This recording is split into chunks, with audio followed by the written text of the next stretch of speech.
Македонскиот архиепископ Охридски и Македонски, господин Стефан, не го менува името и не се откажува од диаспората во замена за Томос од Вселенската патриаршија.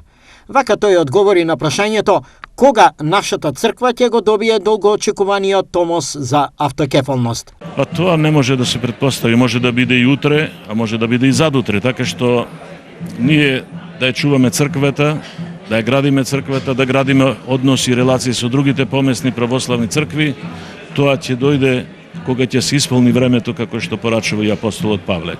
Што конкретно од нас се бара? Вселенската патриаршија, која не упатуваше на тоа и за која впрочем се подпишани сите православни цркви во Шамбези дека така треба тоа да се случува, не прифати во заедничко сослужување, во канонско единство со сите православни цркви. Ако ни даде Томос, ние ќе го прифатиме, но условите кои ни се поставуваат се неприфатливи за нас.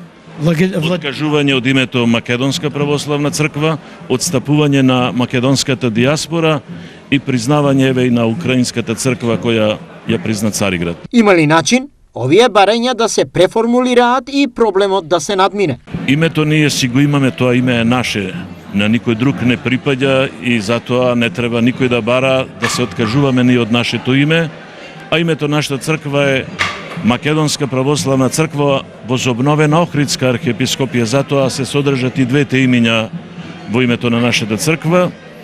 Диаспората, кога ќе превземат од сите други народи православни кои имаат своја диаспора, тогаш нека биде и нашава, но тоа прашање тешко ќе биде реализирано, односно одговорено во позитивна насока кон барањата на Цариградската патриаршија. Господин Стефан во оваа прилика упати поздрав до сите верници и граѓани, како и гледачи на нашата телевизија. Многу поздрав до вашите гледачи и ви благодарам за интересот да разговараме.